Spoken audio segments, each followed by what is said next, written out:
So this is the actual report of air India Boeing 787 aircraft, ठीक है। तो ये 15 पेज का रिपोर्ट है। Let me scroll down, how many 14 15 page का रिपोर्ट है। ये बहुत बड़ा रिपोर्ट है। देखो गाइस, अगर आप लोगों को ये इसको रीड करना है तो मैं डिस्क्रिप्शन में लिंक डाल दूंगा, आप वहाँ पे जाके ये पूरा रिपोर्ट चेकआउट कर सकते हो। तो हम लोग इसका जो एक्चुअल में जो मेन पॉइंट है, ठीक है, हम लोग चलते सीधा वहाँ पे।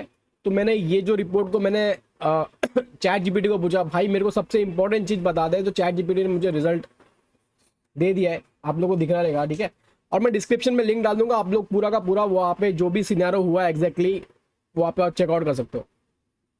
तो चलते सीधा रिपोर्ट की तरफ। व्हाट चैट जीपीटी ने जो इंपॉर्टेंट चीज बताया है, क्या बताया है, ठीक है। Summary of the air report, air India flight ANB accident primary report 12 जून, जो 12 जून को हुआ था। दैट वाज एन मतलब अनबिलीवेबल। अभी तक वो जो है सुना हूँ तब से भाई, हर दिन जब भी एरोप्लेन जाती है मैं ऊपर देखता हूँ भाई, ऐसा चल रहा है अभी तक।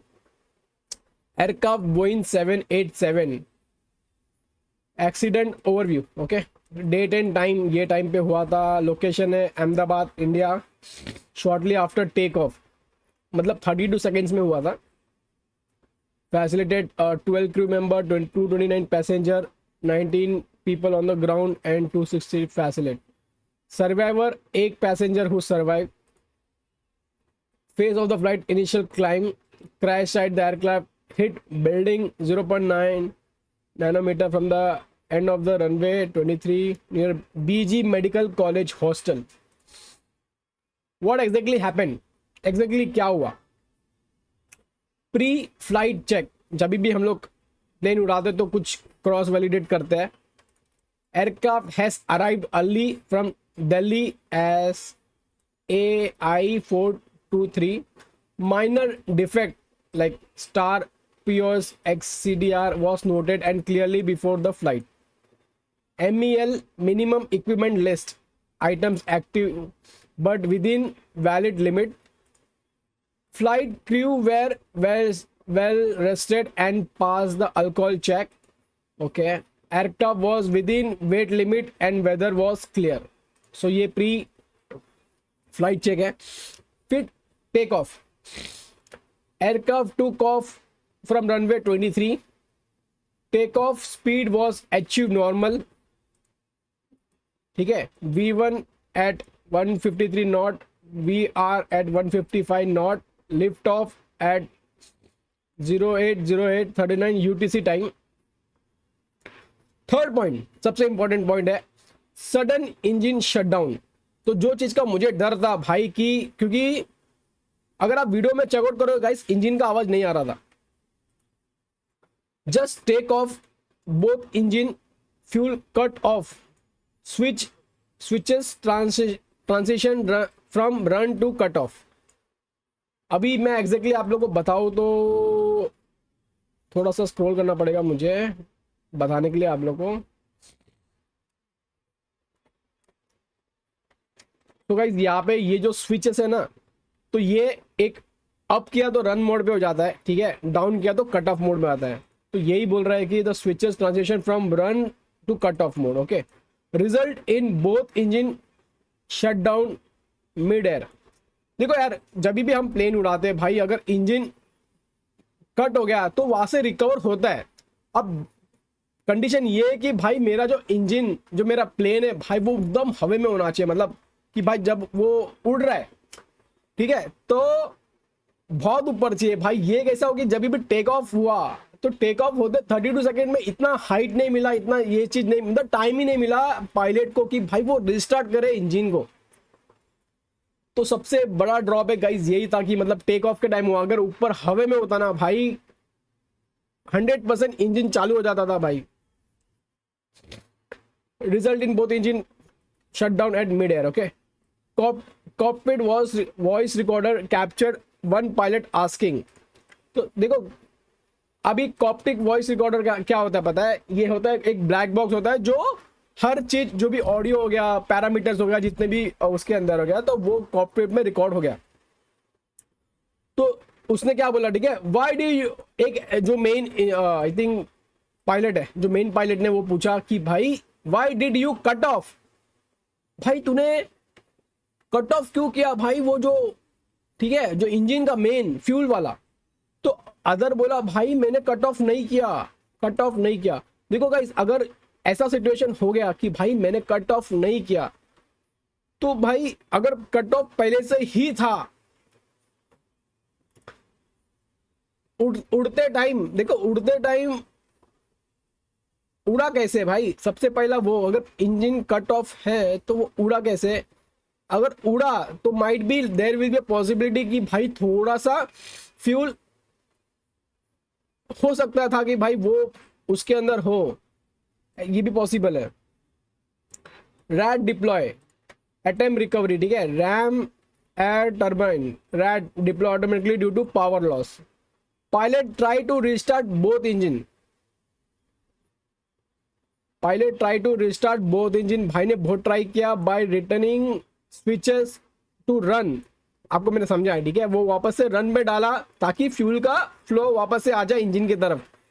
एक engine has begun to recover, engine 2 has fail to stabilise. भाई चलेगा, एक इंजन पे भी उड़ सकता है प्लेन, बट प्रॉब्लम ये है कि भाई जो एयरक्राफ्ट है वो उसने एल्टीट्यूड लॉस कर दिया, मतलब हाइट, एक एल्टीट्यूड तक आई, ठीक है, वो एल्टीट्यूड पे रैपिडली नीचे आ रहा था, rapidly before engine fully recovered.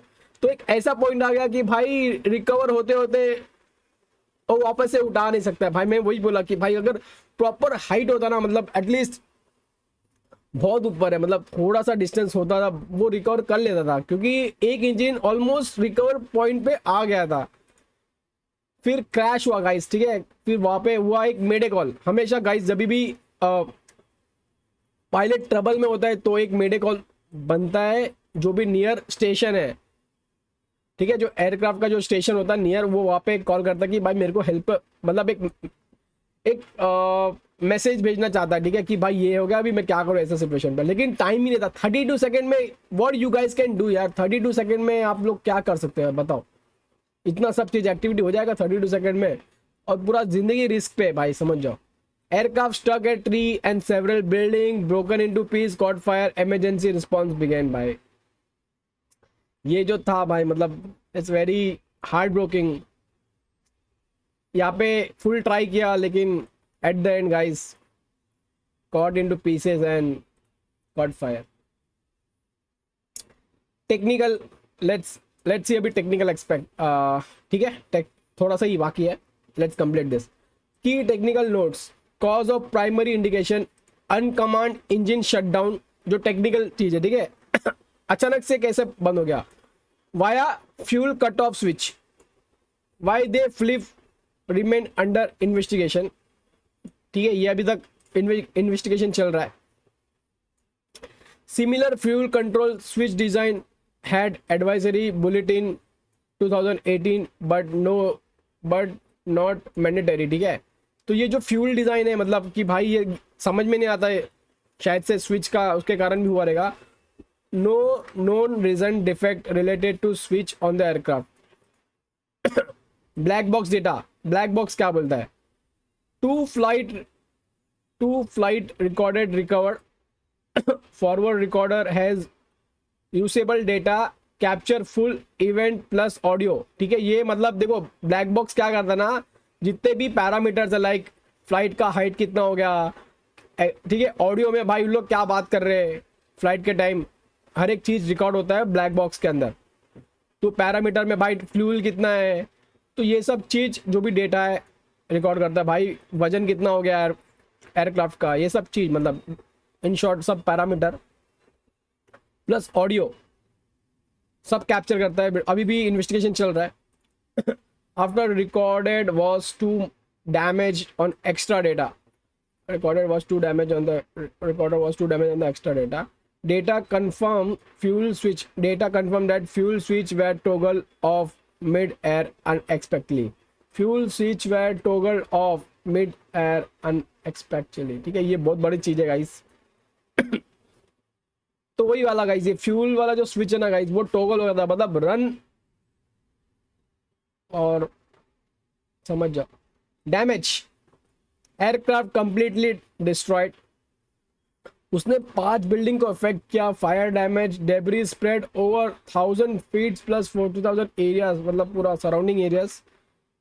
अभी क्या इन्वेस्टिगेशन चल रहा है, investigation is progress, on site work completed, engine and major part was कॉन्ट्राइज, fuel sample from refuelling truck was clean, detailed analysis of crew audio, engineering data and post-mortem ongoing on. No urgent safety recommendation issued by Boeing 787 or GEnx engine. तो भाई summary in one line, what this is the most important part of ChatGPT, मतलब report, ठीक है। Just take off हुआ था, both engine on Air India Boeing 787 VT A and B unexpectedly shut down due to unexplain fuel switch cut off. यही problem था भाई, यही problem कि भाई हुआ कैसे कट ऑफ। देखो यार, इंजन हवा में, एयरप्लेन जा रही है भाई, और वो वीडियो में आवाज ही नहीं आया था इंजन का, engine was missing. Main problem was कि दोनों इंजन वॉज नॉट वर्किंग। भाई अगर एक इंजन भी चल जाता यार, leading to a total loss control and delay crash into nearby building. काश यार उस दिन और डिले हो जाता था भाई, प्लेन ही नहीं उड़ती। So guys, this is all about the incident. तो हम लोग थोड़ा सा पिक्चर चेक कर लेते हैं कि एग्जैक्टली कैसे कैसे पिक्चर्स है यहाँ पे। जो डैमेज एरिया बताया था मैंने आपको, ठीक है, ये सब 5 बिल्डिंग डैमेज हुए थे और डेब्रिस 1000 और 400 फीट सब जगह ये डैमेज एरिया हो गया।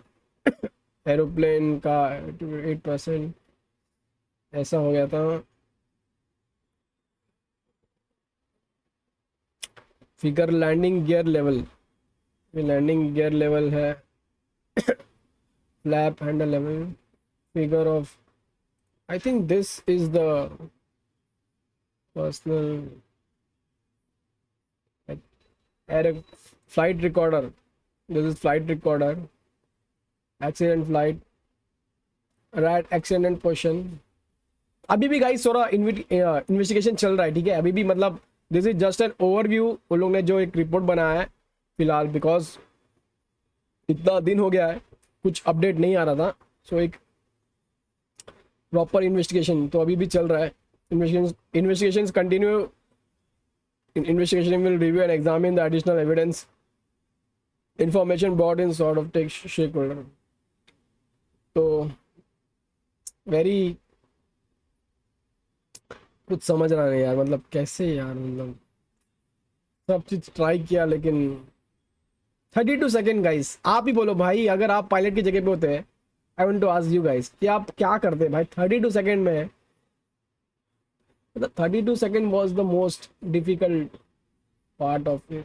32 सेकेंड में पूरा एरोप्लेन कंट्रोल करना, इंजन को रिस्टार्ट करना, मेडे कॉल देना, मतलब भाई, और वो एकदम बंदा बोल रहा भाई, जो पायलट होगा उसके अंदर क्या बीतता रहेगा भाई, I can just feel bro.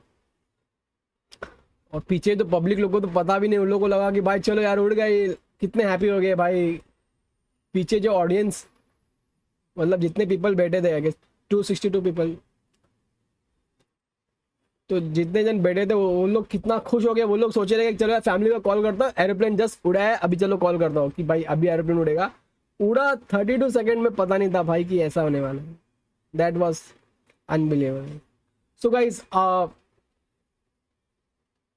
आप लोग ना ये जो वीडियो गाइज शेयर करो अपने फ्रेंड्स लोग के साथ, ठीक है, अपने फैमिली लोग के साथ शेयर करो। अगर आप लोग को इन्फॉर्मेशन थोड़ा भी अच्छा लगा about this video, so main था कि what exactly in the report, एकदम समरी में बताओ कि एग्जैक्टली क्या हुआ।